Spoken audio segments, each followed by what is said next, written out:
Scientists mysteriously discovered what was the first life on Earth.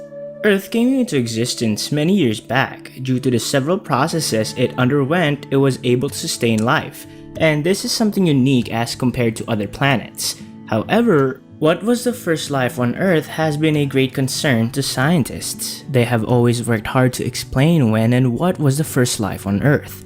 Join me today in this video as we discuss more about the first life on Earth.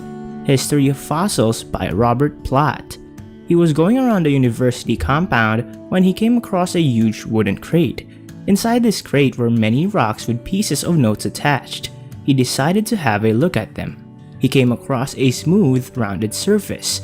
This surface had a cylindrical hollow center. It was made of stone.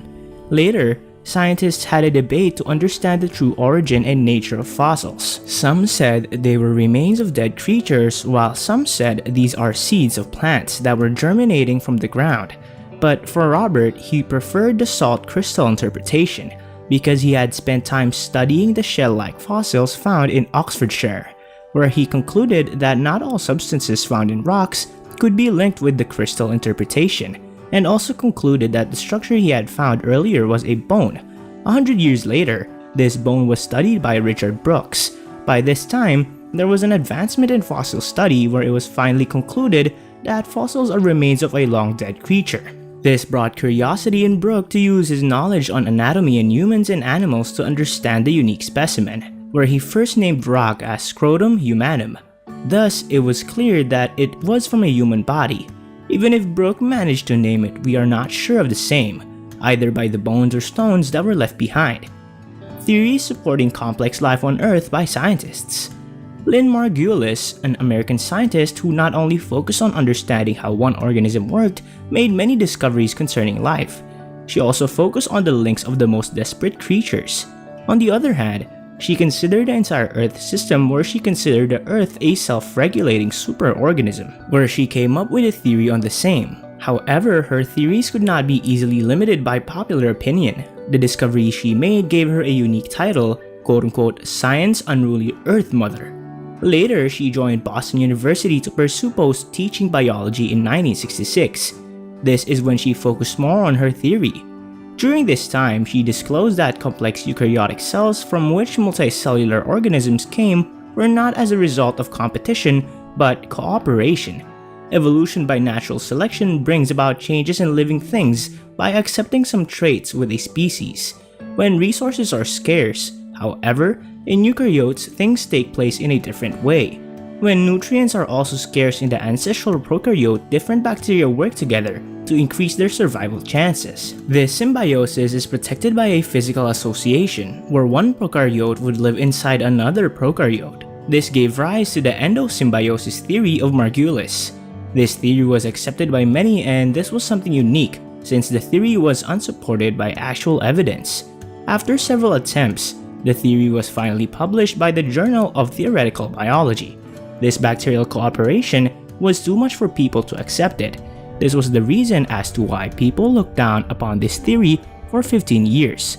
In the 1980s, this endosymbiosis theory received acceptability from a new analytical technique, where they discovered that the mitochondria have their own DNA that is different from that of their host. Later, Margulis discovered something unique about the chloroplasts. She said that chloroplasts were independent organisms, where their genetic composition proved he claimed to be true. This gave people a go-ahead to admit that Margulis has been right all along. Later, she partnered with James Lovelock to reaffirm the Gaia theory, which says that the Earth is a single self-regulating organism. Her hard work did not stop here, but rather went hard to derive the 5 kingdoms of life. This includes the plants, animals, fungi, single-celled eukaryotic protists, and the prokaryotic Monera. She went ahead to disapprove the 3 domains of life which had emerged from the prokaryotes. Genetic analysis is the one that has been approved to the endosymbiosis theory. Prokaryotic life. Prokaryotes are simple pill-shaped rods. Their size ranges from less than a tenth of micron to 5 micron in length. The modern eukaryotes are larger and more complex. They have organelles that are obtained by endosymbiosis. The organelles present include the mitochondria, chloroplast, and flagella. They have cellular machinery and internal membranes.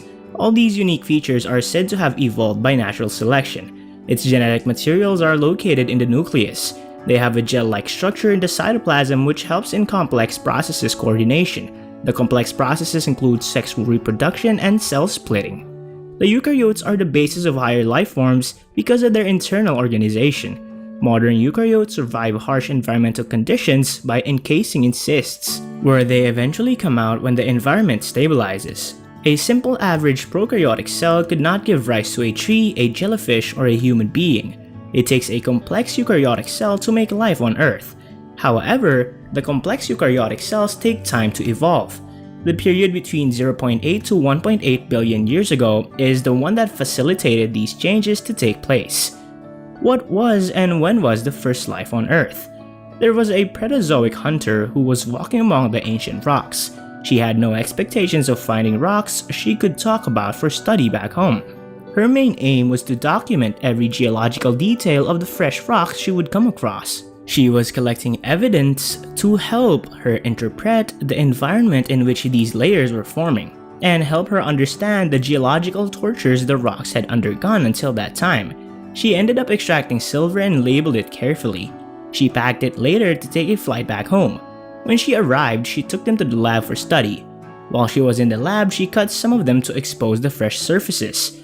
After cutting, she could slide and grind them into a smaller size. Some samples were dissolved in hydrofluoric acid, which could leave behind organic matter and melt away all rocks and minerals. Then she could observe through the eyepiece after mounting the particles onto a slide to come up with a conclusion. Over years, the eukaryotes evolved and moved out of water to land. Bracellum brazieri a good example. She later decided to visit the Smithsonian Museum for further studies. In this museum, there were many fossils that were fully packed to a level she had no space to go around the museum comfortably. During her study, she encountered microfossils formed by eukaryotic internal complexities. They were found in rocks that were 1.6 billion years old. Germanosphera and Dictyosphera are among the forms that were recovered from the Paleoproterozoic fossils that were found in northern China. The 1.8 billion years era clearly shows the expected ornamentation of eukaryotes. Since they lacked the required evidence, they were not the best for giving them out as an example. In the 1.3 billion years era, long spirals in carbon were discovered in a rock in Montana. After the first naming of the fossil, they were not satisfied. This brought reanalyzing of the rock for the second time.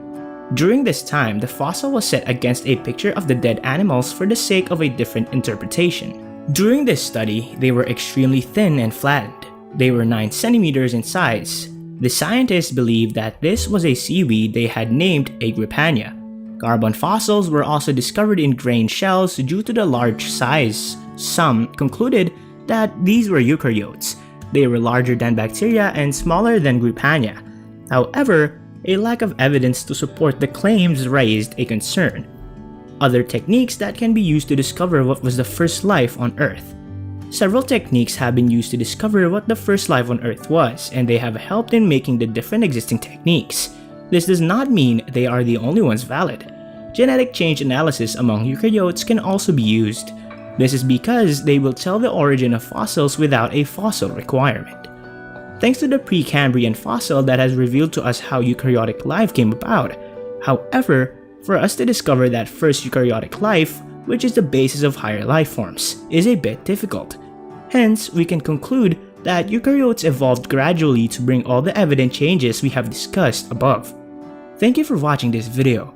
Please remember to subscribe so that you don't miss any latest news about the same.